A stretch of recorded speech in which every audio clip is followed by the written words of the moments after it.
আমি তাদের থেকে যন্ত্রণাদায়ক শাস্তিকে দূর করে নিলাম। ওয়ামাত্তা'নাহুম ইলা হিন, এবং তাদেরকে সুনির্দিষ্ট একটি সময়ের জন্য, সুনির্দিষ্ট একটি সময় তাদেরকে সুখ স্বাচ্ছন্দ্যে এই পৃথিবীতে বসবাসের সুযোগ করে দিলাম। হযরত ইউনূস আলাইহিস সালাম তার সম্প্রদায়ের কাছে আল্লাহ সুবহানাহু ওয়া তাআলা একত্ববাদের দাওয়াত দিলেন, কিন্তু তারা দাওয়াতকে গ্রহণ করলো না। আল্লাহর নবী ইউনূস আলাইহিস সালাম অবশেষে তাদেরকে ছেড়ে চলে গেলেন।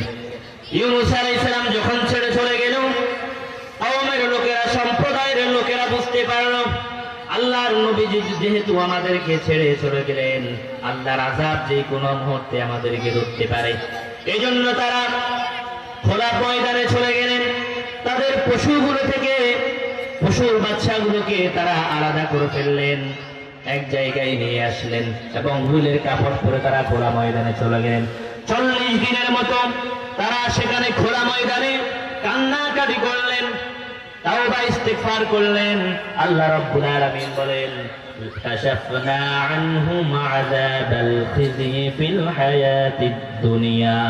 কারণ আল্লাহ সুবহানাহু ওয়া তাআলার একটি সুন্নাহ ছিল যে যখন কোন সম্প্রদায়ের কাছে আল্লাহর আযাব এসে যাবে, আল্লাহর আযাব যখন এসে যাবে, তখন তাদেরকে আর নাজাত দেওয়া হবে না, ওই আযাবে তাদেরকে ধ্বংস করে দেওয়া হবে।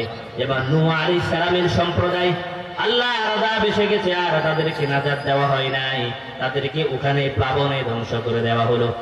এভাবে ইউনূস আলাইহিস সালামের সম্প্রদায়, কিন্তু আল্লাহ বললেন শুধুমাত্র ইল্লা কওমা ইউনূস, ইউনূসের সম্প্রদায় যখন আযাব তাদেরকে ঘিরে ফেললো, আযাব আসার সময় যখন তারা টের পেল, আর যখনই তারা কি করলো, লাম্মা আমানু, ঈমান আনয়ন করলো, ঈমান যখনই আনয়ন করলো, লাম্মা আমানু কাশাফনা, আমি তাদের থেকে দূর করে দিলাম, দূরীভূত করে দিলাম, আযাবকে তাদের থেকে দূরে সরাই দিলাম। এজন্য আল্লাহ রাব্বুল আলামিন, ফিরআউন যখন সাগরের মধ্যে ডুবে যাচ্ছিল, তখন কিন্তু মূসা আলাইহিস সালামের রবের প্রতি ঈমান এনেছিল। আল্লাহ রাব্বুল আলামিন কিন্তু তখন তার ঈমানকে গ্রহণ করে নাই। কিন্তু আল্লাহ বললেন ইল্লা কওমা ইউনূস, ইউনূসের বিষয়টা ভিন্ন ছিল। ইউনূস আলাইহিস সালামের সম্প্রদায়, তখন তাদের ঈমানকে আমি কবুল করে নিয়েছি এবং তাদের থেকে আযাবকে আমি দূরে সরে রেখেছি। সুবহানাল্লাহ।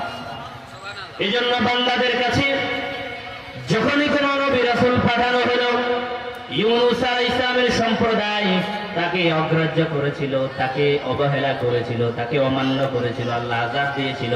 আবার সেই আযাব আল্লাহ রাব্বুল আলামিন উঠাই নিলেন। এভাবে আল্লাহ রাব্বুল আলামিন